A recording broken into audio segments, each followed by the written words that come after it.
Yes, it's been a while since I've done this, and Scott and I were just jumping back and forth, that little song that we had. So yeah, it's true. It's been way too long since we've jumped on a live stream together. But everyone watching, thank you so much for coming back with us. Today we have Scott Channell. I'm super happy to have him on. He's become somewhat of a mentor to me in the past few weeks, just picking his brain, reaching out to him. I finally got around to saying, Scott, please come on the show. There's so many other people out there that would love to see what you do, how you do it, what you do. But in a nutshell, Scott Channell, he is basically an author. He's going to go into a little bit more of his expertise, but I want to just give you a higher level. Scott's the author of 4 books, including one of my favorites right here, Sell the Meeting. I plowed through this in a weekend, changed my game totally. Can you see that? Changed my game. Sell the Meeting, set discovery calls and sales appointments to close new accounts. He's also the author of the book, Finding Ideal Clients. That's a newer one, right, Scott? Yes, it is. That's right. He's also a consultant for many companies. I'll let you dive into that in a sec.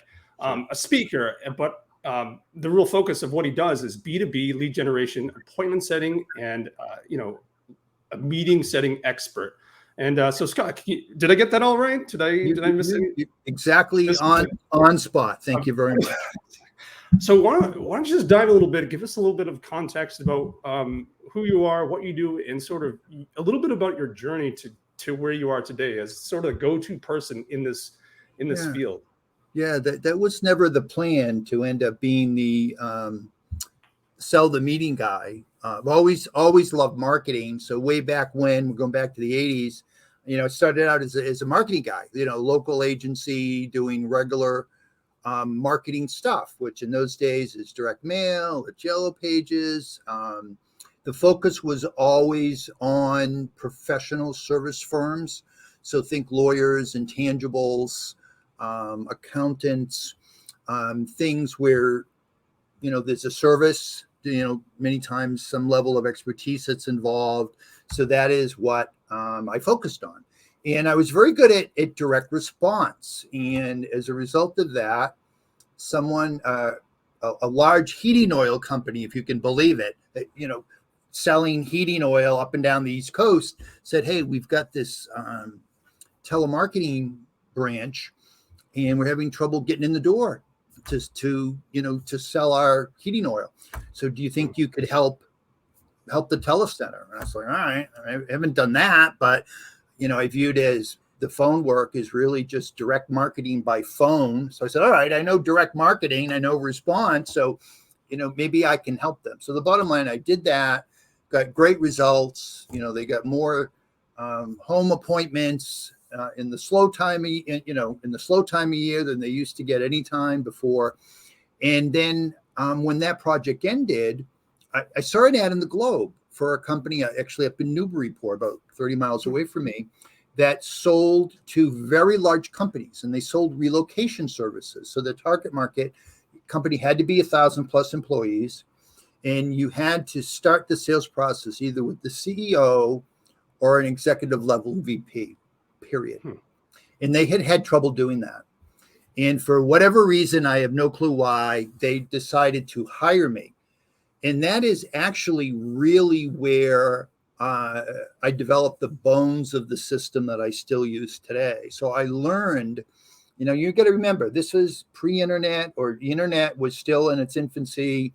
The databases weren't even comparable to what we have today. And it was still pretty much, cold calling was cold calling.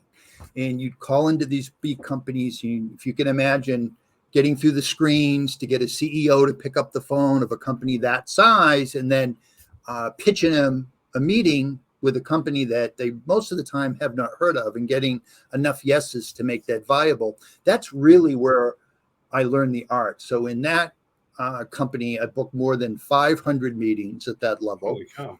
And then, I've always been self-employed my whole life. So just gigged it, as I called it, up and down New England, calling companies. Hey, do you have salespeople? Do you set appointments? And then I would sell the project. So in those days, I did a lot of calling myself, or I would set up programs within companies or train the people. So, after a while of doing that, I got tired of always looking over my shoulder for the next gig, as I call it. So I said, well, if you want to be more than a regional schlepper, hardworking, smart guy, you have to write a book. So in 2004, I had a particularly large project that I knew was going to end at some point. I said, when this thing ends, I got to write that book and really try to move up a level. So that was the first book in 2004 was this book, Setting Sales Appointments, which outlined my whole system. And then through the magic of, at that time, Google AdWords and, email sequencing and just good marketing, I ended up selling 7,000 copies of that book pretty much off my website. Those were the days when you had to actually ship your books to Amazon for them to sell them. It wasn't the way it is today. And that just brought me to, a lot of other companies that would end up hiring me. So I do a lot of speaking or training. In those days, now a lot of it is, it's still the training, but, email is a bigger part of the process. And so that's pretty much what I do. But the bottom line is it's B2B lead generation with people selling usually an intangible service software expertise, and they need to interact with someone in the very early stages of their sales process to have even a chance of getting a sale. Makes sense. So you're talking about setting discovery calls. So coaches, consultants, sales reps. Yeah. In the old days, it was face-to-face meetings. Now it's online discovery calls. It's the same dynamic, same processes in play. Yeah. I like your story. You're from the beginning to now. I like how you're mixing the fact that you're able to teach this stuff, but you also have a history of doing it day in the trenches, day in, day out. And that's part of why I brought you in here. And so I just want to put it out there that this is a part 1 of a part 2 series. So this conversation that we're having right now is all about how to sell the meeting. So how to get that person from, how to get them into a meeting, onto a Zoom call, in person, a phone call. So how to get through the gatekeepers, a little bit like that. And so Scott and I have worked out a really good outline that's going to take us through that process a little bit, some higher level stuff to sort of warm up the ideas that we're talking about here. And hopefully nothing's too esoteric, but we'll define everything, keep it very simple. So. We'll keep it, I don't think so too. We won't go to affinity. We're going to keep it grounded. Okay. All right. Yeah, exactly. Right. And so where do we begin? So let's start off with, you've been through, it seems like many iterations of how this works, lead generation, appointment setting, all that. You've worked through phone calls, through the advent of the internet, all the way up until today, where it seems like there's a plethora of options, a plethora of channels that people can choose from. What do you see works well today that people can start focusing on in your mind? What channels? Yeah, well, to the extent that a lot has changed, meaning we certainly have more technology options, all right? Yeah. And the competitive environment has changed in terms of people have easier access to information. But really at its core, not much has changed. I mean, even with people who are very advanced technology users, you still have to do the basics well, meaning, you still have to hit the right audience, so you have to how to do a profile. You have to know how to target an audience. You need to be able to select the tool. So you're going to interact with that audience. Your target is a bullseye. If you hit your bullseye, the probability of you getting the result that you want goes way up. If you're aiming for the side of a barn, all right, which is actually the number one mistake that I see people make, they cast their net way too wide, then no matter how good you are, the probability of success goes down. So what hasn't changed is really the most important things, that regardless of the technology that you use or your competitive situation, if you don't know how to profile bullseye targets and select the tools to interact with them, if you're not messaging correctly, meaning, hey, if you interact with someone, I don't care whether it's email, pigeons, ravens, LinkedIn messaging, phone, voicemail, at a glance, because that's about all the time you get, they have to immediately grasp what you do, and they have to believe that you're credible, that you're worth some additional time. If you don't get to that point, then you're out of the game, and they have to understand what what you're asking for. So those basics have not changed. And even the most sophisticated technology users who are successful, I find, are very well grounded in basic marketing techniques. It all starts. Got it. So can you take us through a couple of those basics? Like where does someone polish up this side of themselves? Where to begin? So first of all, just basic marketing 101. And if we take the most common situation, who's most likely to buy from you? Well, people who have already bought from you. Okay. So if you've got enough water over that dam, you can look up those companies in any number of databases that are available. Make note of typically SIC, NAICS codes, revenue ranges, number of employees, but with more the sophisticated data that's available to us.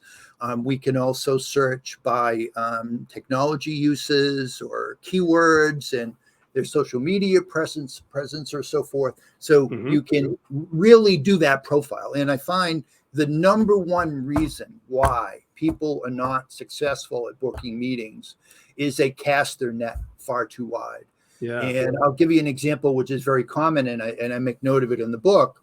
So you take a company that would have broad appeal, meaning to a degree, most companies could use their service, but those who are the most common users of the service, the most probable users of the service, the ones that would pay the highest amounts and be able to keep them, typically might be only 3% of the total universe. So it's not unusual at all, and I've studied this with a number of companies, to have, say, 50% of the great clients to be found in 3% of the total call universe. So, all right, so if you're a business owner or you're the hardworking rep, working for your commission, what would you rather do? Interact with that 3% that has 50% of the great accounts, or fish around and spend time in the other 97% that only has 50% of the business. So it gets to be that simple at the beginning stages. Yeah, no, it's so true. When my team and we sat down, we have a niche that we're working with right now. And, when we went down that niche, what we discovered, even talking with you the past few weeks or month or so, breaking down that niche into the components of who is more likely to be our client and likely to purchase or likely to work with us, et cetera, works so much better. We're literally able to just incrementally increase our success rate with moving people to the next stage, moving people into a discovery call, moving people into sending proposal and so forth, landing clients. And that was a real game changer. It's super important. And when you take basic marketing now, to be direct, okay, I don't get it, frankly, when you think of, it's not unusual for, say you're an individual, if you're spending 10 hours a week, 20 hours a week prospecting, or, expand that if you have a team, say you've got 5 outbound people or larger teams, and just how much time and money is involved in them working the list and the probabilities of success, to not spend one time, just a few hours, okay, to properly profile your audience so that you can get the most from the time and money that you invest, really leaves me scratching my head. So this idea of, we're working hard, we get a lot of activity, we're doing a lot of activity, we're sending a lot of emails, we're making a lot of calls. Yeah, but you know what? You're fishing in a pond that doesn't have a lot of fish. So, maybe if you profiled your audience better, you're going to increase your probability of success before you even make a call or send an email, simply because you're fishing in a pond that has more fish in it. And if you skip that step, kind of deserve everything you get, to tell you the truth, because it pays dividends multiple times every single week that you use it. And if you have a team, that mistake gets expanded multiple times.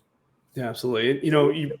What you're just hearing you speak kind of reminds me of sort of one of the themes with a lot of the people I talk to here. It's going into a situation, going after clients, going after jobs, but not understanding who you're exactly going after. Just taking the time up front to do all that should be priority number one before you even think about your website, your Absolutely. marketing, what you're going to say. You should go out Absolutely. there and go for, we'll talk about this, but go for the no. Understand the nuances of why your niche is saying no, what their pain points are, and then shape your marketing around that. Shape your words, how you approach people, your offering, all that stuff really needs to be shaped after you get the data back from just interacting with people. Maybe you can articulate that a little bit more, but No, I think you're right. What I'm thinking of is, everyone's heard of the 80-20 rule. You want to invest your time in those spots where, a little bit of effort gets disproportionate results. But, there's a flip side to that, Nick.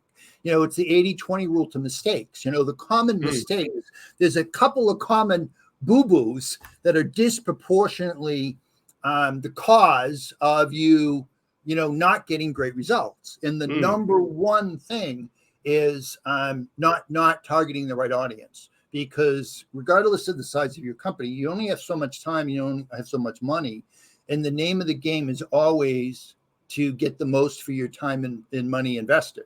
So that means interacting with your bullseye with a message that resonates. So the second step is your messaging.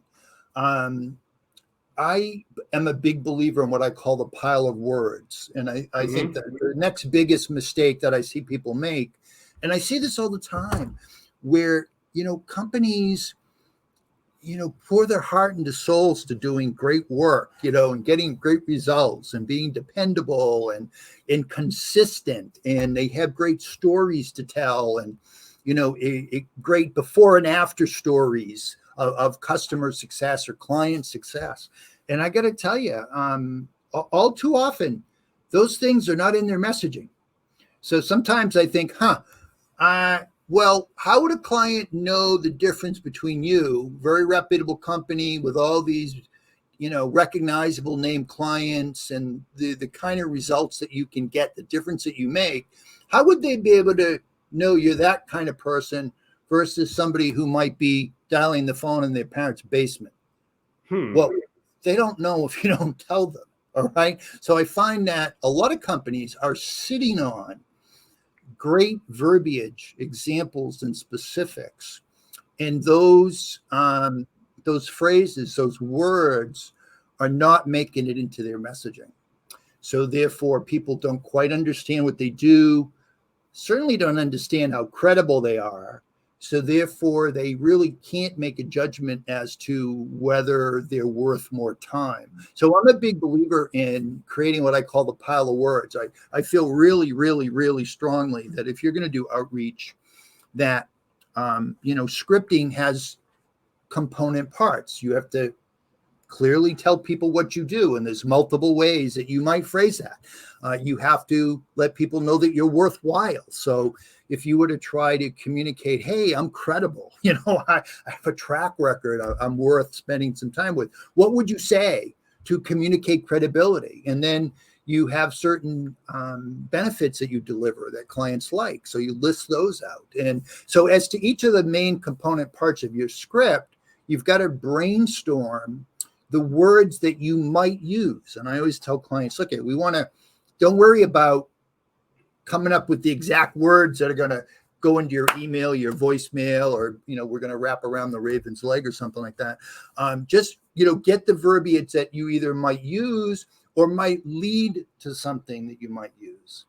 And then once you feel like, hey, I've covered all the bases, then you go in, you prioritize it, and then you select from the choices the verbiage that most clearly describes what you do, or most, in a very condensed way, really communicates, hey, you're top shelf, that you're a great provider of this service. And now you have impactful messaging. Because if you don't do that, then it's just like, hey, how you doing? We want to meet, find out about you, see what we can do for your business. We know you're busy, can I have 10 minutes? I mean, just give me a break. Yeah.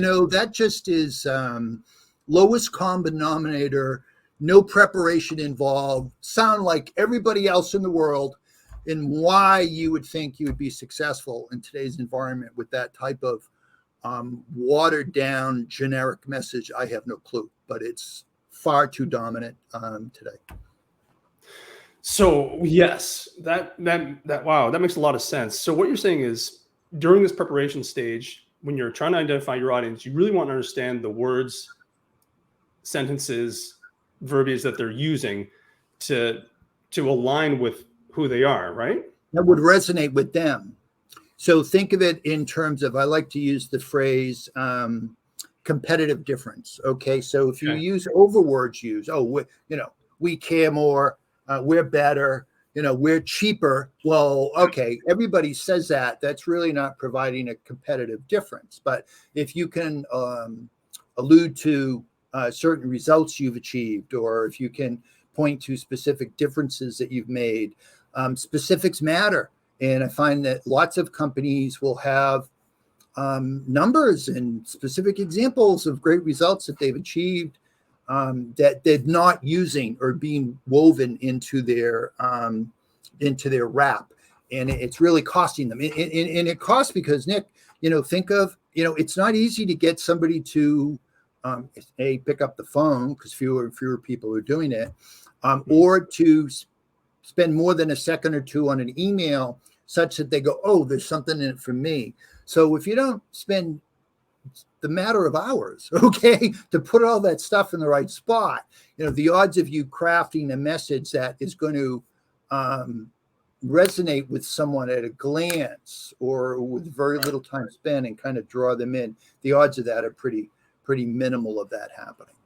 That's really smart. So instead of just saying, hey, just a real blanket statement, focus on like the specifics of what you can solve, what specific pain point you can speak to.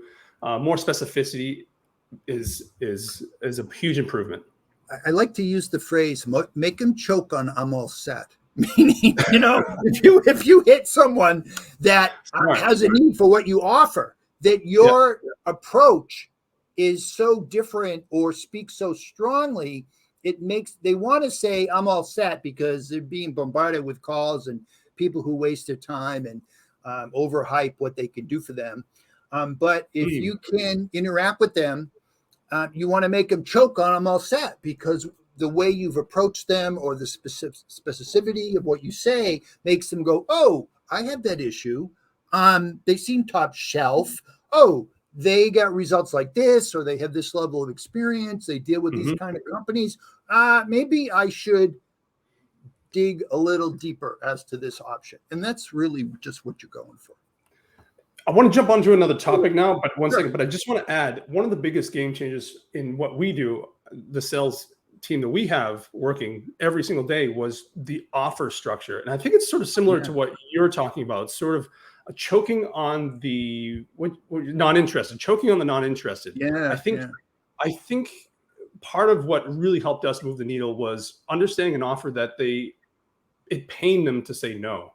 I don't know if that makes it made them. Is that along the same lines? I can't say no, because if you're talking to someone that has a need that you can fulfill, they're looking for options. Even if it's on their plate, Nick, and they're not ready to take action like right now, but they're saying, hey, next quarter, in the next 6 months, you want to interact with them in such a way that it's very hard for them to say no. And here's a couple of things. I think that you have to project something that is a bit more unique, so they feel like, oh, I may not find this option if I do a Google search, because that's what they're doing.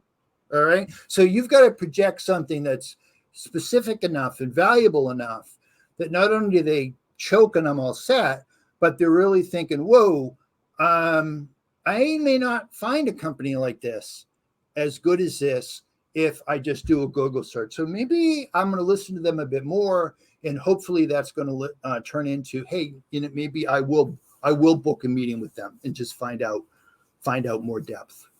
I love that. And it's even, may even come down to, we're going to talk about this, getting into phone outreach, adding that as a channel if you're not already doing that.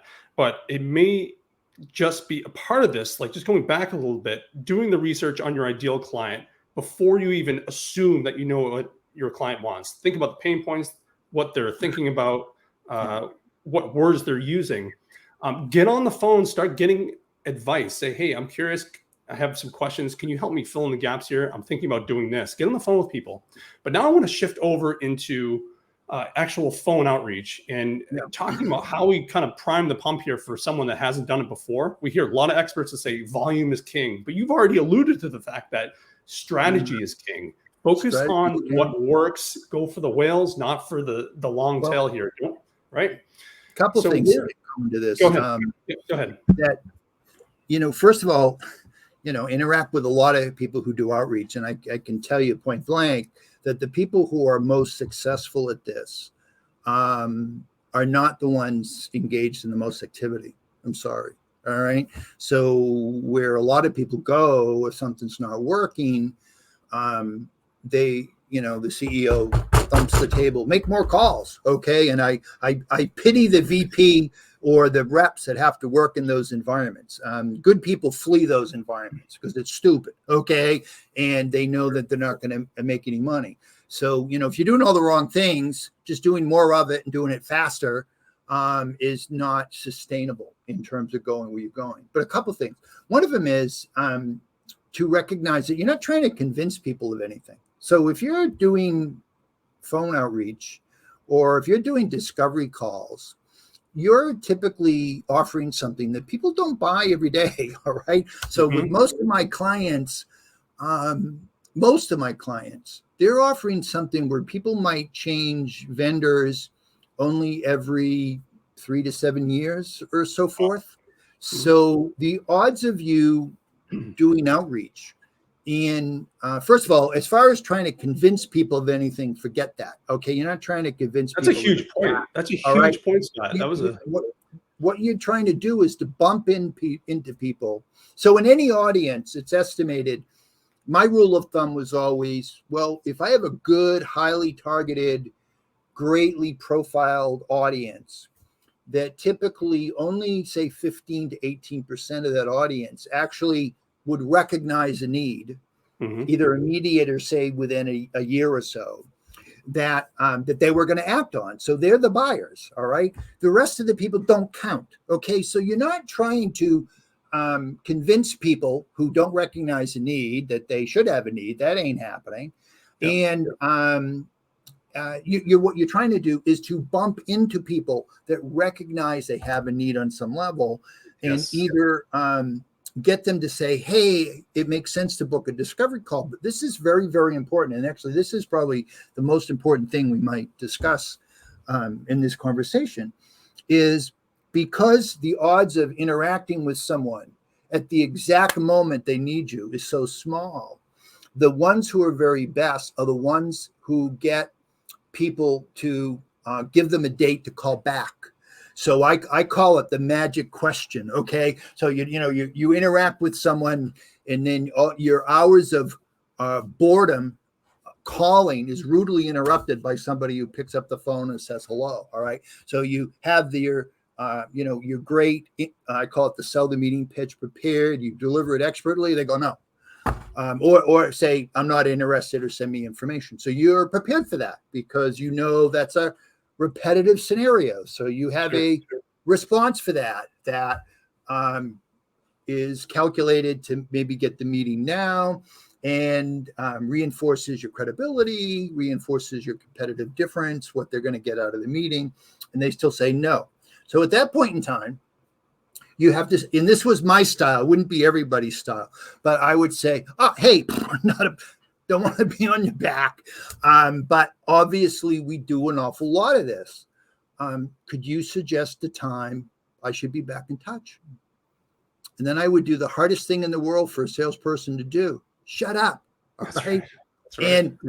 And those who recognize the need, and assuming that you've communicated with them in a professional manner, you sound like you're worthwhile, you're clear about what you do, they get your credibility, they know you're worthwhile.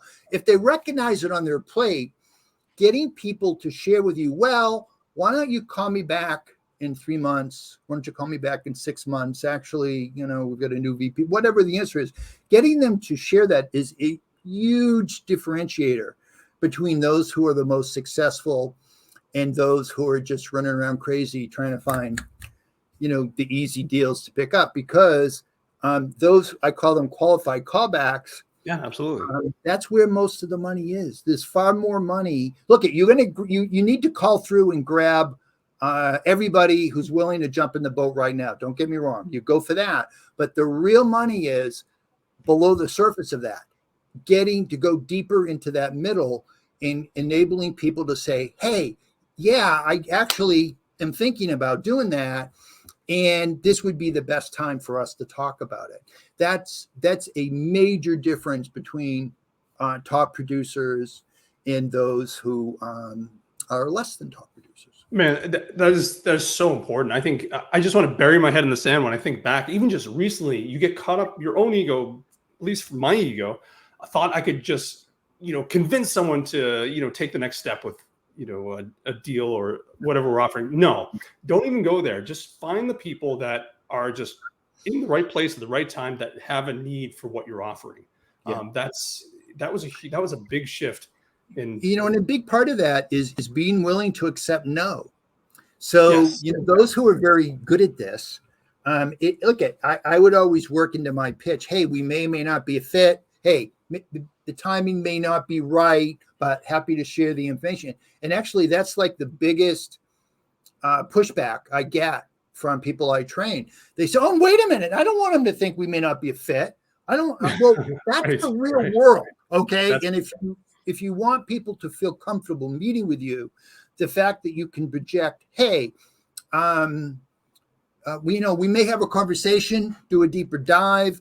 We may not end up being a fit for each other today or ever, and that's okay. And that actually increases your meetings, because you're projecting, hey, we may not be a fit. That's reality.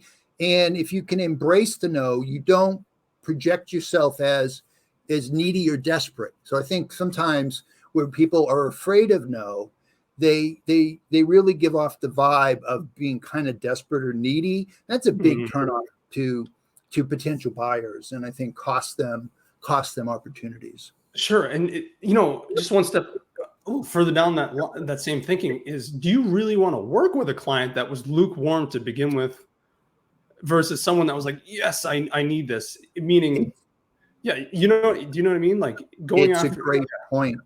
It's a great point. And I see companies that book meetings without regard to quality or that quality step. So now it starts really at the list, Nick. Okay. Like, okay, if you're calling a good list versus the side of the barn, if you're calling a bullseye list versus the side of the barn, the odds are very high that any people who agree to a meeting are going to be, quote, qualified or worthwhile. The odds of that go way up.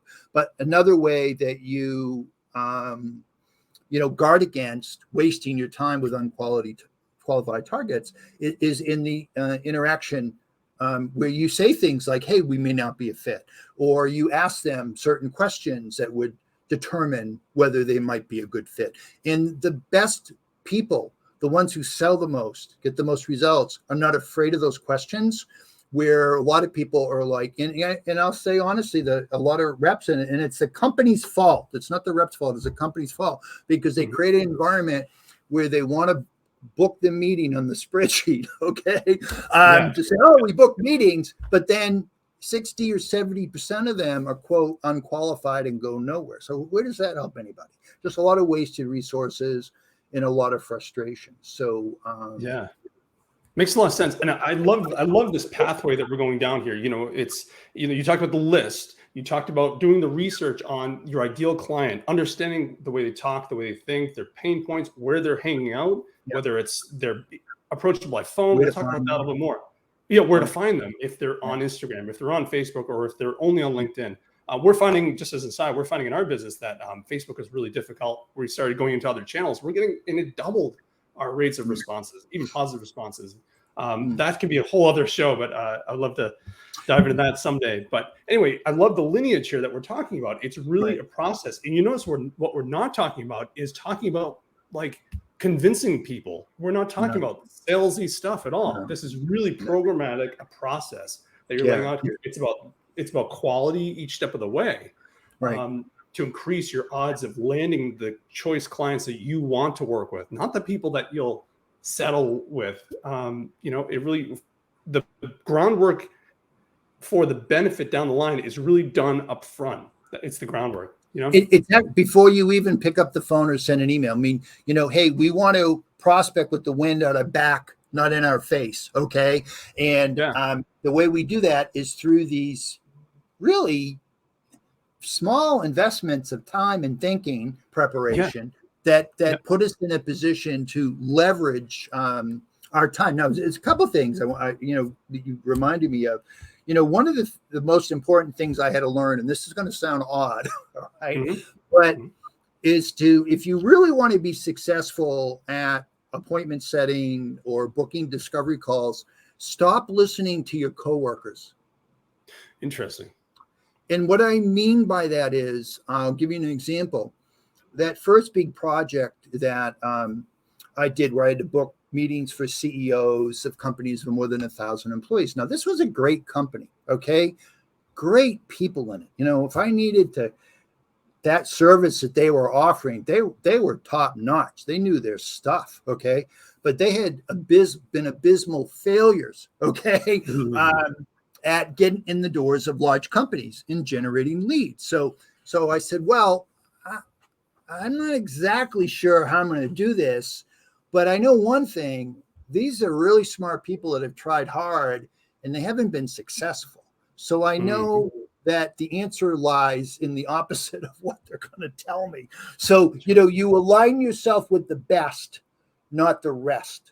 All right. So one of the problems is that when you do outreach, most people who do this, or even just sales in general, if you're going to take your tips from what most people think or do, at best, you're going to be mediocre. At best. So identify the best at what you do, and you want to align yourselves with them. Don't align yourself with the rest, because that is not going to separate you from the crowd, or make you a top producer with the rewards that come with that. Walk your own path. Walk your own path to success. That makes a lot of sense. So let's talk a little bit more about, you talked about the coworkers and stuff, not listening to them. And when people actually jump and actually start doing this, we talked about a little bit about phone. Let's move a little bit further down here. Sure. What are some ways that people can stand out? I know we can talk about channels, but let's dive into that a little bit about what can people do to stand out in their niche, in their circle, and what sort of processes can they put in place to make this work for them? So, we've kind of already talked about it, and, the key points, you stand out by being crystal clear about what you do. You stand out by communicating credibility, and it's interesting. Where a lot of people, the first thing that people say when they look at a script, typically it's too long, even if they don't have no clue about what a good script is or a bad script is, or too long.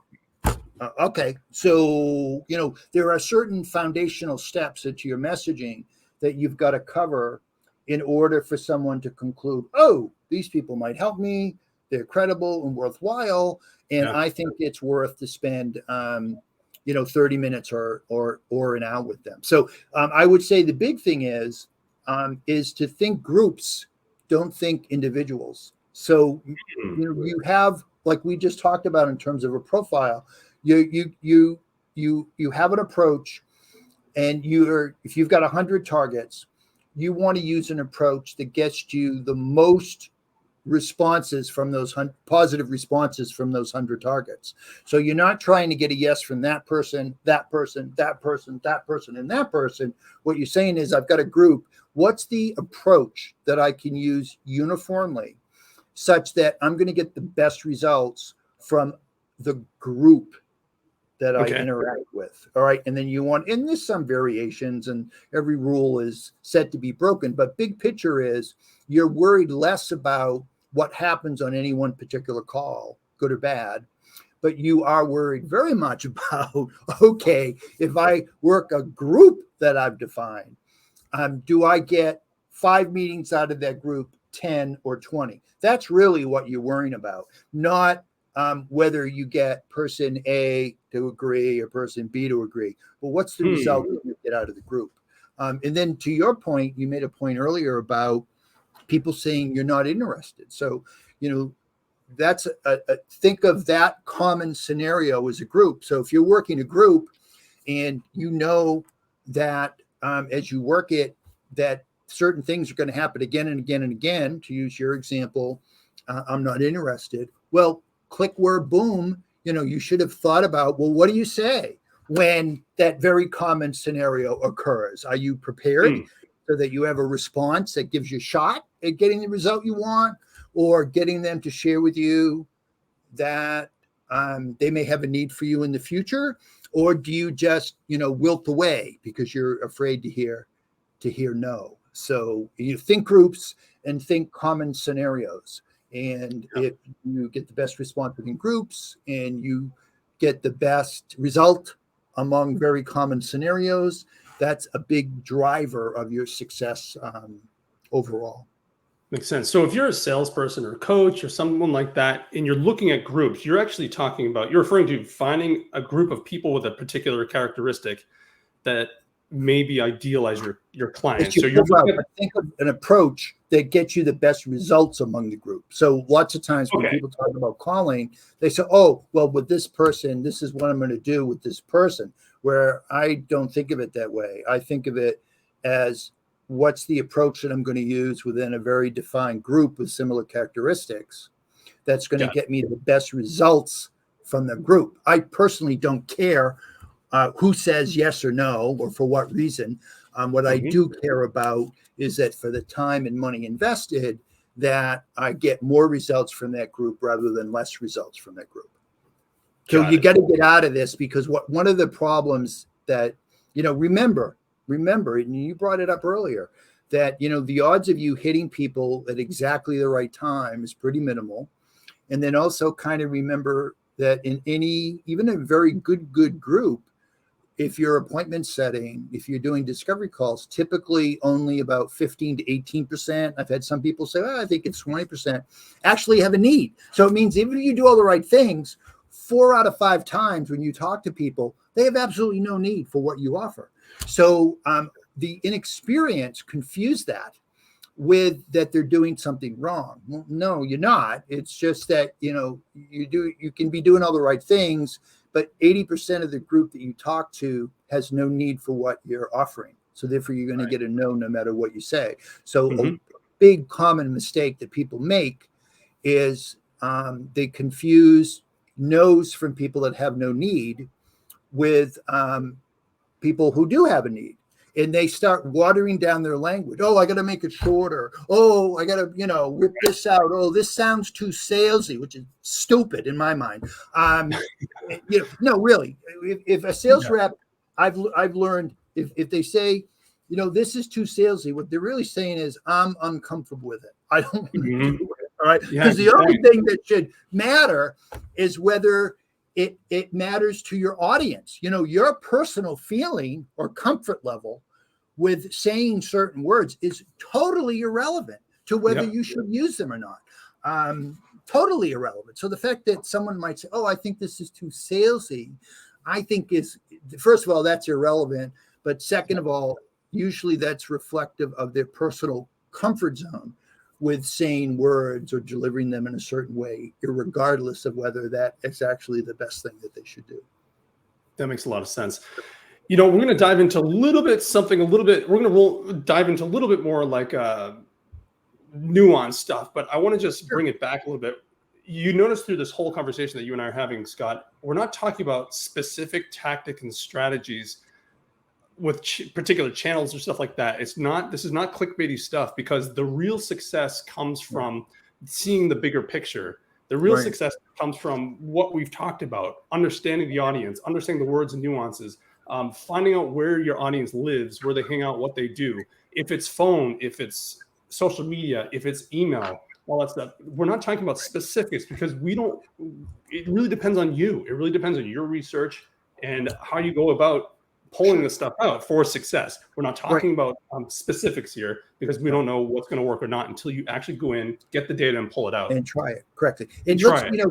go back to something that you said before, like you mentioned Facebook. Well, a lot of people start this journey Yeah. with, we're going to make calls and we're going to do this or do that, or use this tactic, use that tactic. We're going to interact in this place, which is exactly the wrong thing to do, because tactics only come after you have your plan or your strategy, whatever label that you put on, and your tactics. So you use an example of Facebook. Okay, it may or may not be the best place to find your targets. All right. But you don't start by saying, oh, I'm going to do outreach and I'm going to do Facebook. Don't assume anything. Yeah. That. Okay. So, and also remember too, that with good programs, tactics change, or the mix of tactics change, or the percentage use or the blend of tactics change. So what really drives success is you interacting with your target group, your highest probability, your buyers. All right. In the most efficient manner, and having good messaging that's going to get them to the next step. And then the tactics that you may use to do that you'll test it to get the right response, and those may change over a period of time. Another point I want to make. So even though we're talking about selling a meeting, I am not recommending or saying that phone outreach is better or superior to any other tactic. All right. It is a tactic. And if it is right for you, you should use it. And if you do use it, you should do it right. I mean, don't do it wrong and then say nobody picks up the phone, or, calling is dead or something insane like that. If it's right for you, use it in that spot and do it correctly. And I'll tell you, I have clients where phone outreach with email to varying degrees, sometimes a lot, sometimes a little, is their dominant source of new business. So if you think management consulting, wealth management, facility services on the lower end, that's still a very dominant way. But I also have clients who use phone outreach more strategically. So say, for example, they want to get a foothold in a new vertical they haven't been in before. All right, well, marketing's not going to get them where they need quick enough. So they'll use phone outreach to identify and go directly at high probability targets, kind of get those early adopter clients to get a foothold in that market. So going directly at them with the phone or email makes a lot of sense for that goal. Or if you're doing pretty good, but I'll have clients and say, hey, we got a lot of great clients, but we don't have enough really big clients, so we want to go after more whales. Well, okay, well that's a smaller group.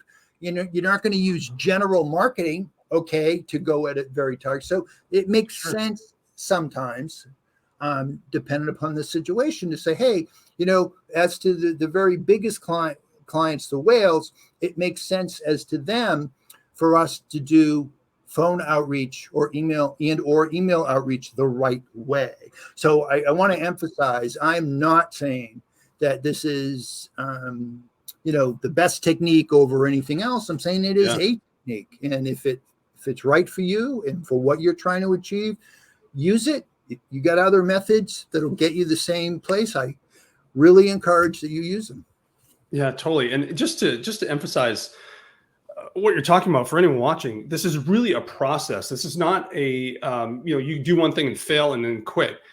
You have to, exactly. My experience, I'm sort of not, you're much more knowledgeable about this, but from my experience, I was failing miserably because I wasn't understanding that I had messed up 2 or 3 steps before this.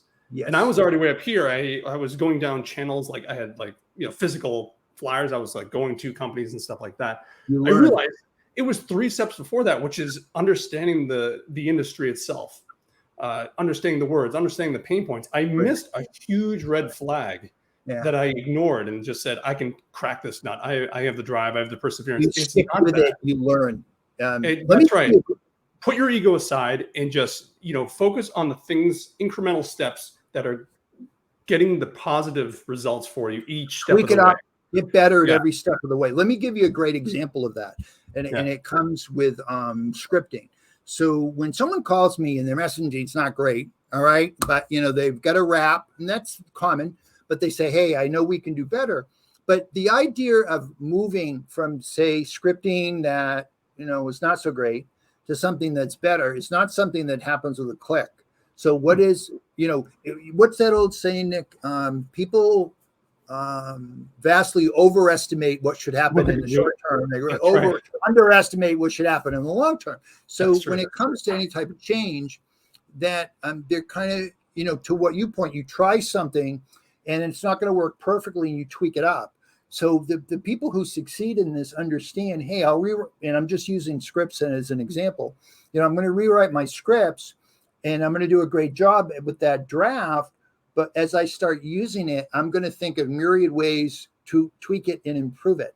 And they get committed to that process. And it's not unusual for them to go through a number of cycles over 2 months or 4 months, depending upon, the complexity of the offering, making improvements every step of the way before they say, I got it. So, but if you approach it from the point of view of, I wrote a script, I tried it, it didn't work, I'm done, nobody picks up the phone, calling's dead. Well, those are not the people who succeed. But those who understand that, you don't really learn the best way to do it until you're interacting with people. So you've got to mentally approach it, say, hey, look, I know I got the right audience. I know I've got great things to say in my pile of words. I just got to figure out the right combination that it resonates with my target audience. And then I also can deliver it comfortably so that it sounds authentic. But it's going to take practice to do that. So if you're not willing to take your lumps, you're never going to get there, and you're never going to have the best overall process that's going to deliver results for you over time. So that's right. It's a little tweak here, a little tweak here. Before you know it, you have this constantly machine. making improvements.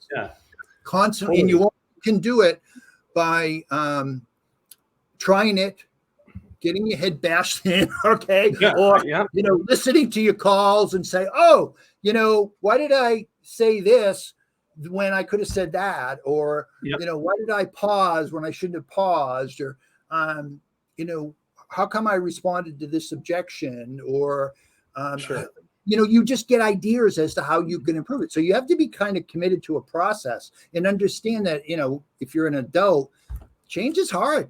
So if you're used to a way of doing things, don't underestimate the difficulty of changing habits. That's right. Got to stick with it. Makes a lot of sense.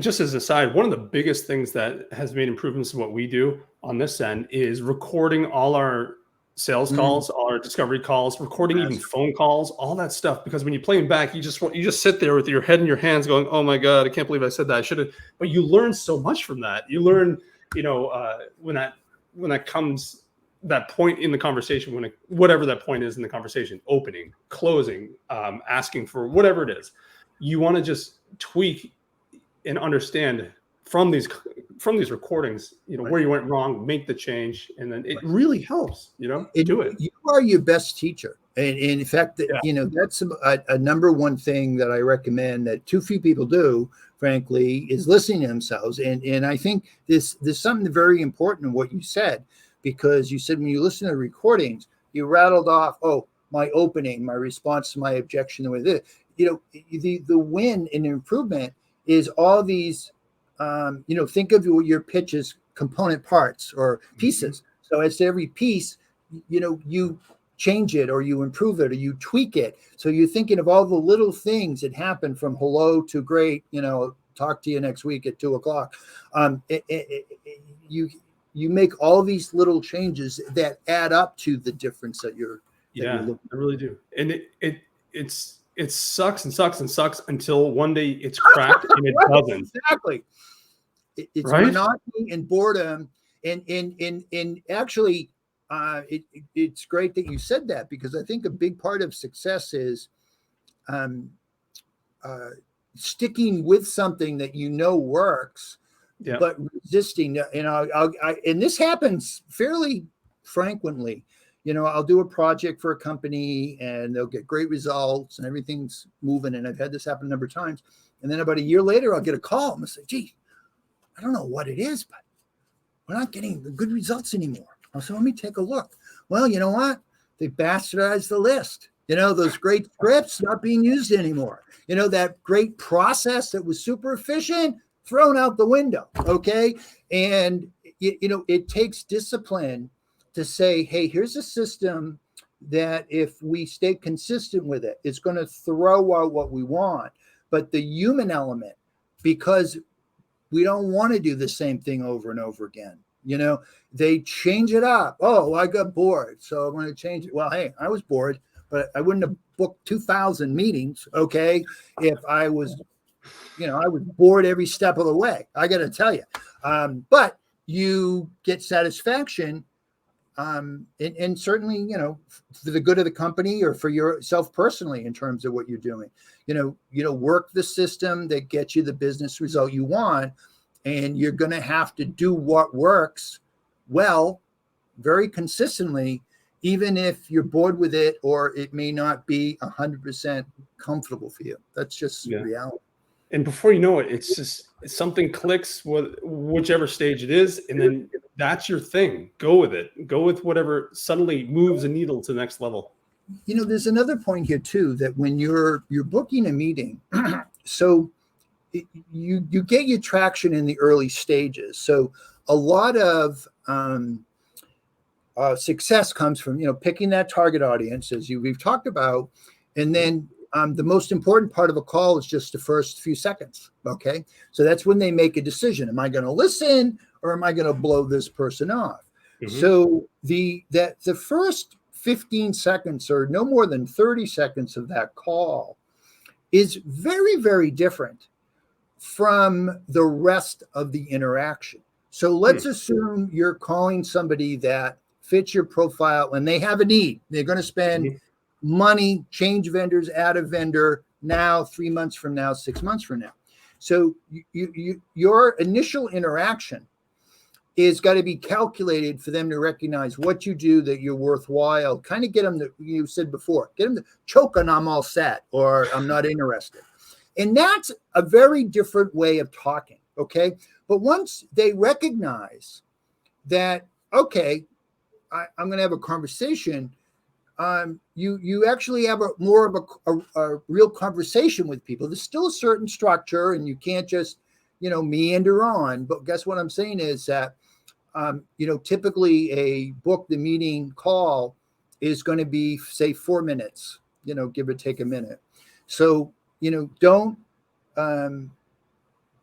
let your discomfort with what works in the first, say, 15 or 30 seconds, understand that just gets you to the rest of it, where now you can loosen up, you can be a little, can be more Nick, okay, as you call, and then certainly when you get on that discovery call, you have more flexibility. So I think that's important too, because people kind of want to have, a casual conversation up front, but that's insufficient to communicate what you do and that you're worthwhile.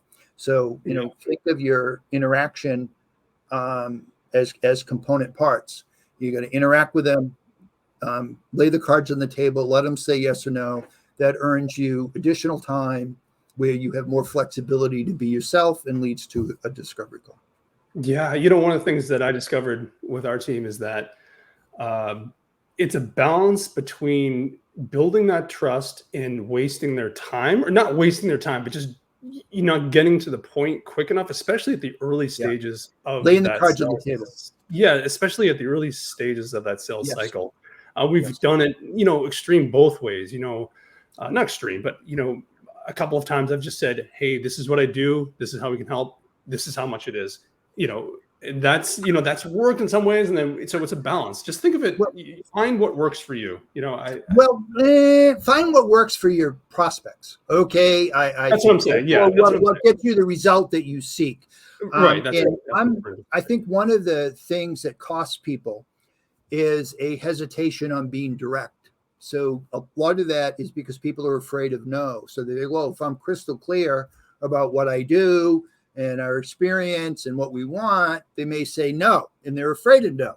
Where I was always like, and frankly, the best appointment generators, of those best at sell the meeting, embrace no, because they know that they're going to waste far less time. So you've got to, I was always like, hey, lay the cards on the table in a clear, concise, direct manner. Let them say yes or no. Next. Yeah. But I think most people are uncomfortable with that directness, yeah, and afraid of getting no. And I think it holds them back in terms of communicating a message to buyers. Because remember, when you start watering down your messaging, you might have more comfortable conversations with people who have no need, who are going to say no anyway. But now you're less effective when you do bump into that buyer who needs to know exactly what you do, that you're credible and worth more time. That is so important. Focus on that. Yeah, that's so important.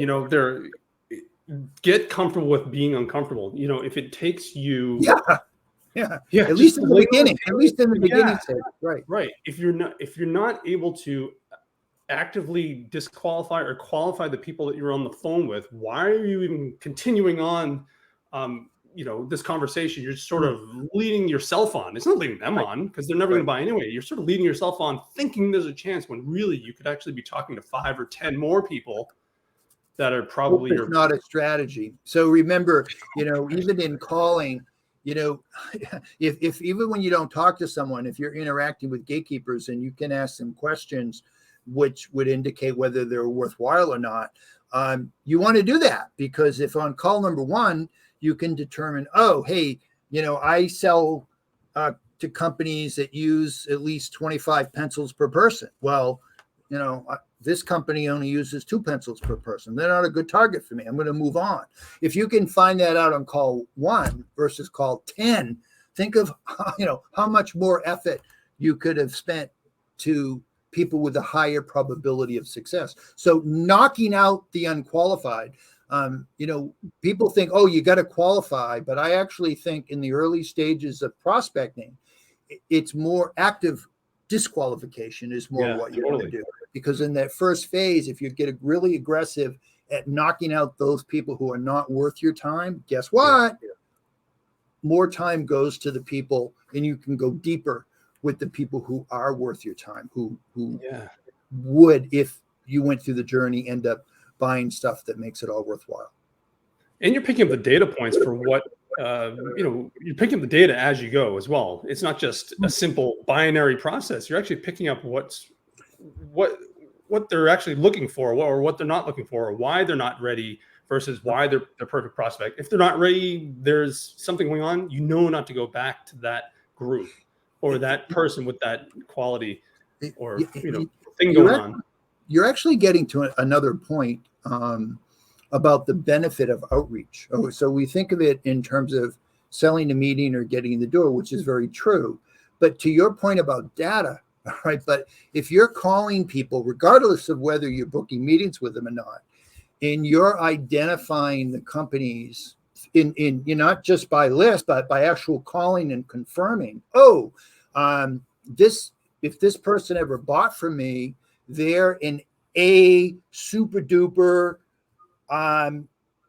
they would be our A clients. Okay. And then you identify, this company, if they ever bought from us, would be a higher than average client. So I call that, the whales, the A's, the better than average, the B's, the average, the C's. So the point is that another benefit of doing outreach well and collecting data, as you brought up, is that you can identify people who are, you can confirm those who are your very best targets. And now you can use other marketing methods. So, for example, I have some clients who I encourage that as they call through and they identify, say, their A's, that if they go through their cycle and people don't respond, that many times to use a more traditional method like a direct mail or so forth, to drip them over a period of time, so that when they do call back, the odds of them recognizing the name or their credibility goes up, but also just economics. A technique like direct mail that would be disastrous if you sent to too wide a group. But when you've called through and you've spent all this time and money and you've identified maybe 100 or just 200 people that, oh, these are our perfect clients, you know what I mean? Then spending a little more money to interact with them in a different manner is one of the highest ROI activities that you can do. And that's another benefit of doing outreach. You should be getting data on the companies you call to identify the more worthwhile from the average, from the less worthwhile, and then interacting with them in a different manner, okay, in terms of how much time you invest, or maybe what other marketing tactics you might use to interact with them to get the result. Makes sense. And when we say data, we're not taking down like spreadsheets. Oh, in one respect, you could do that, but we're talking about just in those conversations, taking mental notes of what you're noticing, right? So how many employees they have, how at the company. It could be any number of things, and you typically only get a couple questions. They're using a certain software, or do they have a vendor for X? Is any number of things, but there are usually certain questions that help you determine, are they a C, an A, or an E? Okay, and then if you can know that for certain, you can make smarter decisions in terms of how to interact with them and what tactics might be cost effectively used to interact with them. You're building out what we call sort of like a persona, your ideal prospect, and you're categorizing them into your A's, which are the people you want to spend your time with. The value. B's and the C's and D's and so forth. You really want to keep focusing on those earlier letters, those potential worth. A's. Yeah, so you start out with, so even among a good group that is the best group you possibly could call, well, within even great groups, there are A's, there are C's, and there are E's. So as you call through them, you winnow through them, you really get to confirm who are the A's and the B's that are worth your time, and winnow out those kind of those that don't belong in your high profile group. Yeah, totally. And then once, all the stuff that we're talking about, once you have this stuff dialed in, you're going to start noticing incremental improvements, and it's just going to become this process that is your system for whatever particular avenues you're working in, any industries you're working in. I think that's an important point, because I find the most successful people, they're integrating a number of things together that work, and it's the strength of the system, okay, that produces the result. So people who, if they're looking for a hack or a cheat, well, that might give you a little bounce temporarily or make you feel good, or if you rationalize it enough. But typically, is it truly, are you improving the system that you can use consistently over time, that's going to continually spit out with some degree of confidence what you want? That's really what you're looking for. That makes a lot of sense. Super helpful. Speaking of systems, we have a few minutes remaining, but I want to dive into a couple of our last topics that we have down here that we talked about. We wanted to cover, particularly about automation. How that works into any of this. Maybe we can kind of do it from a higher level. Balancing the automation with personalization. Now, again, we're going into a couple levels down, if that's okay. And then let's talk about some oddities or some counterintuitive stuff that we want to touch upon. So let's go back to like how automation can work into this process. Let's assume that you've done your groundwork, you've done everything that we've talked about in this process, and now we're starting to have some success, and we now want to sort of scale it up. What are the things that we can do without? Am I hitting this? You're hitting it right on the nose. And I think the biggest thing I can say is, first of all, I'm all for automation. Okay, I think some of the tools out there are just fantastic, But here's the big point I would make on automations, that automation works for you in implementing your system. All right. So what I see is, so when I work with a company, you come to conclusions of how you're going to interact with your target market, what the steps are, when those steps are going to occur, and so forth. And your automation can accelerate that, okay, in a way that fits your method. What I see at times, and I think a little bit too often, is where management picks this highfalutin bells and whistle, makes the coffee in the morning, sends the emails out, does all this stuff. But now all of a sudden the reps stop thinking. And it's like, okay, my manager has told me I have to make X number of dials. My CEO's looking at, activity reports. So now all of a sudden, in terms of thinking, okay, as to, okay, how can I best make judgments to allocate my time to get the result the company wants, bottom line? Now, with the automations, they're much more working to meet the report. And so my big thing is, wait a minute, I don't care what the automation says. Okay, what's the thing you should be doing to get the business result you want? And I will tell you right now, the answer typically is not more activity. If there is a certain level of activity you need, don't get me wrong. But if things aren't working, to just say, let's make more dials, let's send out more emails, that typically is not sustainable. And the problem I see with it is, if you're selling something in which you have to do a discovery call, that typically means that you're selling something with there's intangibles, there's explanations, there's nuance, and there's judgment. Those who are most successful make better judgments in terms of how much time to spend on target. So I do think one of the dangers to avoid is having your automations control what you do to the point where reps stop thinking. All right. That is the biggest problem I see with it. So not stopping any of the stuff that we're talking about, but using automation not as a crutch to pick up the pieces of just getting do more activity. Just keep it going, but using it as sort of the icing on top of a solid, of a really good cake. Yeah. I can see how that can happen. So it reinforces what you want to do in terms of interacting with more high probability targets, interacting more effectively with high probability targets, and you're not solely focused on, I have to stop thinking, I can't spend a little more time with these targets that are so much more worthwhile because my CEO or my P is going to say, hey, you didn't make enough dials today.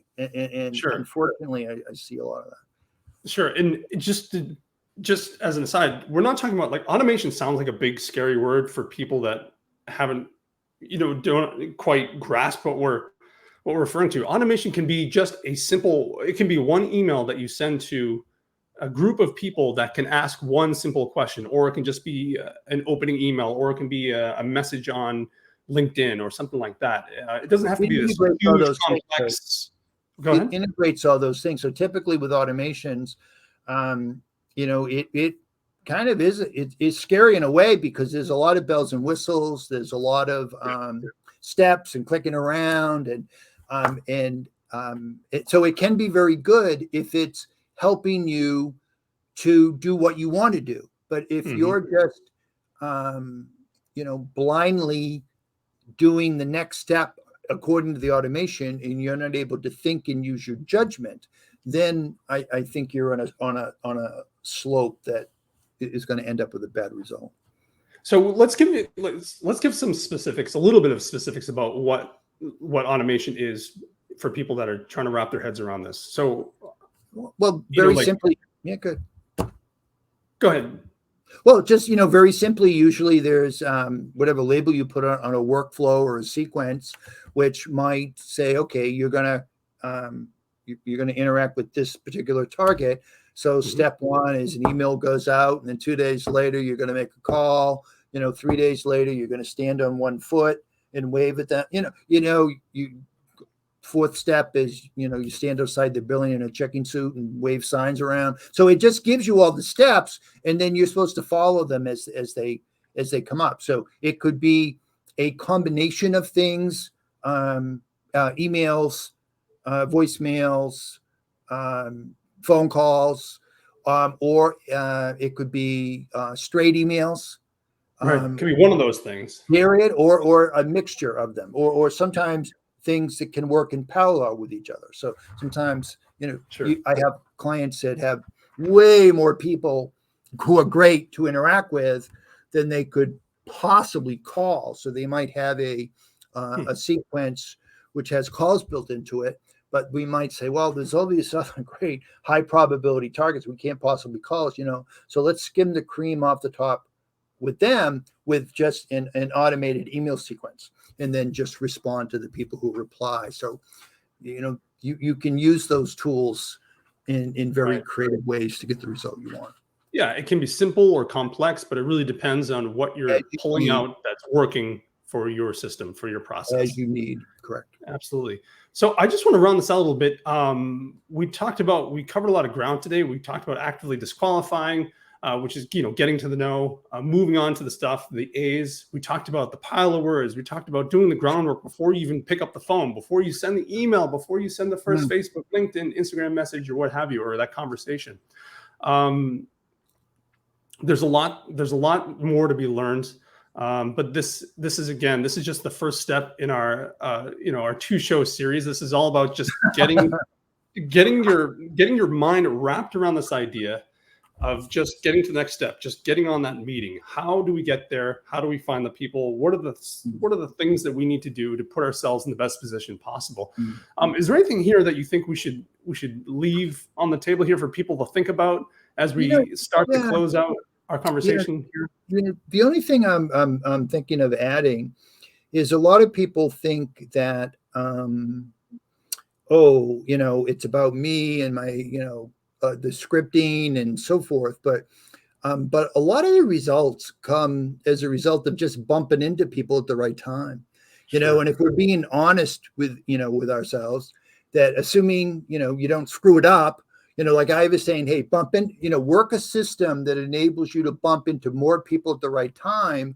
Don't screw it up when you do. And so what I mean by that is, if you're doing the thinking about your list and how you call through the list, actively disqualify, you're asking the right questions as far as follow up into the gatekeepers, well, you increase the odds that you're going to bump into qualified targets or people that fit your profile. And so your system has got to put you in a position or increase the odds that you bump into people at the right time. And then not screwing it up is meaning be prepared with the right verbiage that actually enables them to say, hey, I need that. Whoa, they sound like they might help me. Yeah, I'm willing to spend more time with them. So understand that it's not so much our genius as it is that we've got to, the timing with which we interact with people is really, really important to the result. And that bumping into more people at the right time is really the result of the overall effective process that you work. So you've been very kind about mentioning the book, Sell the Meeting, which is kind of my opus. And we spend, go through that whole process of how you work a system which enables you to bump into more people at the right time and not screw it up when you do. Yeah, absolutely. And it's, bumping into the right people at the right time. It's just, there's so much more in that little sentence there. Right. It's, what I mean? This, all the stuff that we're talking about here, this whole process increases the chances of you getting in front of the right people. It increases the chances of making sure you're communicating with them at that time where they need you. And it could be different. It's different for everyone, but it could be you're the sort of the research that you're doing to find out if it's a revenue thing, if there's a business that you are isolating here, they're between this and their annual revenue, and there may be something there where that type of qualification is a need for them to go to the next level. That may be like a transition point for that business. That may be the right time for you to jump in there. It could be a trend. It could be new software that came out that may, that people are, that's on the top of people's minds, where you want to be there to, to see if they're, if they're adopting that, you want to be a part of that or something like that. Yeah. God, that sounds very, that sounded really muddy, but I hope you get the idea. All of this works together to make sure you bump into the right people at the right time. So figure it out for you. And here's Scott's book, Sell the Meeting, Set Discovery Calls, and Sales Appointments to Close New Accounts. It's all about this process, this lead generation process. And I can tell you just, the past couple of weeks, Scott has scripts in here. He covers a lot of what we talked about here, and it goes real deep into the nuances. There's even, look at this, page 158 has actual scripts, like email scripts that you can use. I actually used and modified this to fit my business and use these. I have them in an automation. All that stuff we talked about, super impressive stuff. And let me just tell you, so this is the books that Scott has are a culmination of years and hours of trials and tribulations of figuring out what works, what doesn't work. Me too. So I can tell you from experience, I've burned thousands of dollars. I'm going down the wrong path. Scott, this right here, this is the pinnacle of what I'm pointing you in the right direction. This is if you want to move the needle in your business. So definitely grab this, reach out to Scott again. So this is part one of a 2-part series. We're going to announce the date pretty soon on the next step. That actually it's kind of the precursor to this, which is finding ideal clients. Actually, great. So if you like this, we touched upon a little bit about the groundwork going into getting that sales meeting. Now we're going to take it a step back because we need to open up the whole cabal of finding ideal clients in the ways that you can break things down and understand how to find those clients for your business to move the needle and take you to the next level. So Scott, this was super awesome. Is there anything else that you like to? Can people reach out to you, Mel? Or great job? I think you worked us way through a lot of things. So thank you for being such a great host. Absolutely. So again, find Scott, find his books, read his books, find where he is. He has a great website full of free resources. Of course, mention that your website is full of resources, scripts, and get on his newsletter. He has an excellent newsletter every day. So really good stuff, tips, strategies. ScottChannell.com, 2 T's, 2 N's, and 2 L's. So appreciate that. For sure. All right, we'll close this out. Thank you so much, Scott.